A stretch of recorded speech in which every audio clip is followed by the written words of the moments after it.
If you're a composer looking to work in film, TV, games, or just other media in general, whether you're just getting started or you're already working and trying to level up, this video is about how composers actually get work.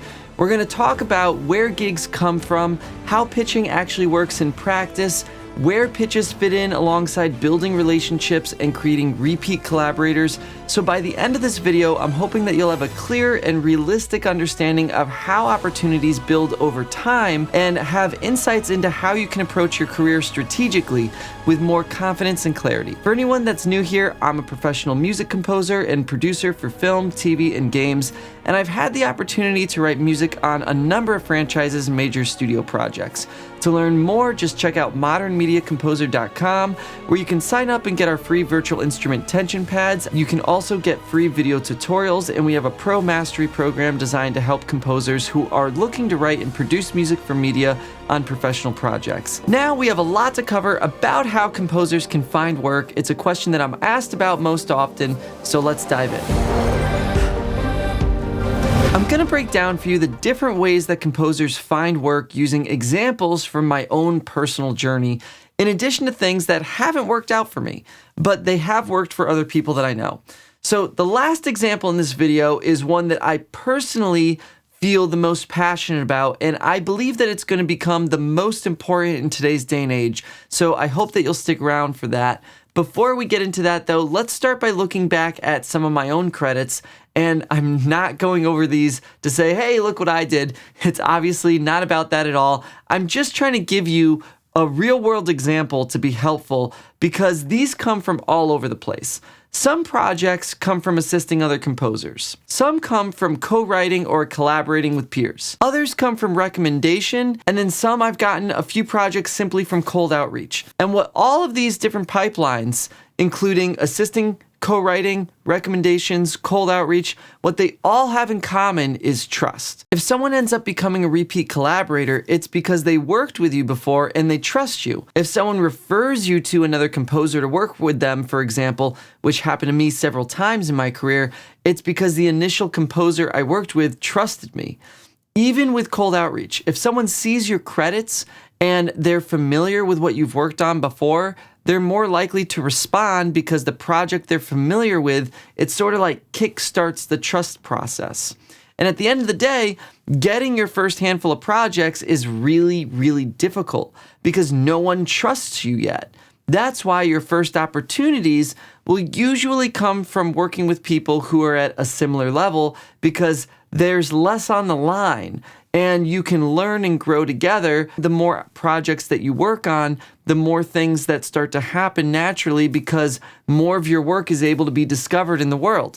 And therefore, you have a higher chance that someone will come across it and decide they want to collaborate, or that you'll reach out to somebody. They might be familiar with what you did, or they might know somebody that you worked with, and then they're more likely to trust you. Also, when you're just starting out, something that I've discussed a lot on this channel is how it's not just important to focus on building trust through your music. For example, you can meet other composers, filmmakers, or game developers by utilizing other skills to be valuable to them and have them get to know you. And then as the relationship develops, music opportunities could arise from that point.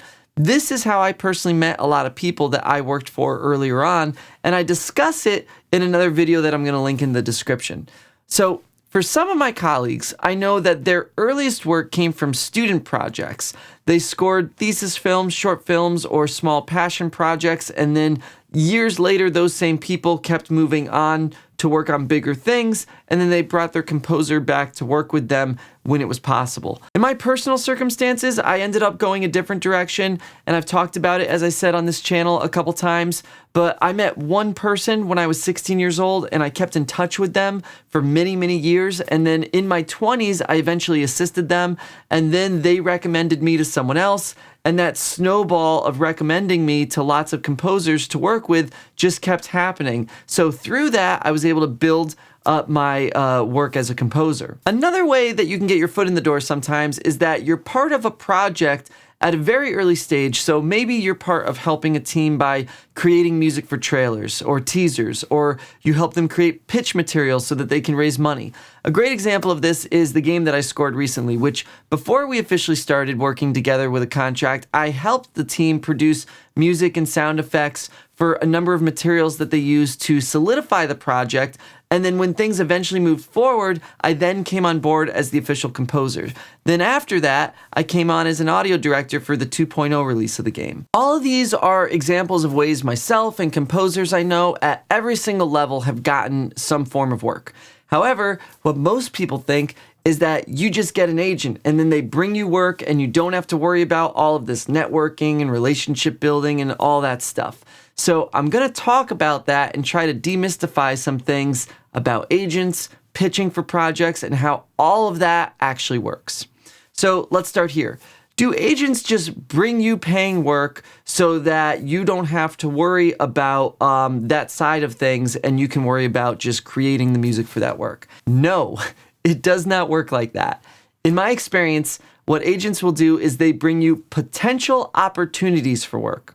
The only time I've seen an agent just bring myself or a composer I've worked with just straight up work was that the agent is listed as the contact information for the composer, and the executive or the producer is already familiar with that composer's work. Maybe they worked with them in the past, maybe they know them from another project, and so they specifically know that they want to work with them and would like to hire them, and they only have the contact information for the agent, so they present that opportunity to the representative who then brings that to the composer. However, most of the time, what happens is that the studio or music executives will reach out to the agency because they're looking for a composer, and they may reach out to several agencies. And, that's sort of like when it's a cattle call, so to speak. And what those agencies do is they look at their roster, they see who they want to put forward to win the project. So they'll say, hey, this project is looking for demos for consideration, and you'll get a briefing of the film, series, or game. It'll sometimes be just a small synopsis of music samples in the style that they're looking for, or it'll be a little bit more fleshed out with information about characters and the story. I've actually gotten a brief before where they asked for demos in a certain style, and I've delivered those demos. And they said that they loved them, but they actually changed the entire music brief, and they now wanted the polar opposite style after those demos were sent, and so they asked if more music samples could be provided. Just so you're aware, that can happen as well. From there, what will happen is that they will narrow things down after they've gotten all these materials, and it could take months. It could take a long time. And it'll get narrowed down to somewhere between 3 to 5 composers, and you may meet the team in person or more likely on a Zoom call these days, and they might have you write some music to picture for the final round to again determine if they feel that they can trust you to deliver on the project. And a really important note, sometimes this is paid and sometimes it's not. Even when it's paid, it's going to be a small amount of money. And it's important to simply understand and accept what this entails if you're pursuing this path. If you're fortunate to get the position, you have the opportunity to further that relationship, to work on that project, and then hopefully that's a team that you can not just work with on a single project, but will continue to hopefully work on whatever they do next. And as you do that over and over again, you eventually have multiple people or teams that will have different projects happening at different times, and that eventually can become a much more self-sustaining career. But notice that having the agent didn't mean that you just got the work. It didn't mean you automatically got a job. It just meant that you got the opportunity to pitch for something alongside a lot of other composers. However, that might only happen like a couple times a year. And I remember being very surprised when I was working with much more successful composers that were multiple award winners and working on the biggest blockbusters that were being released.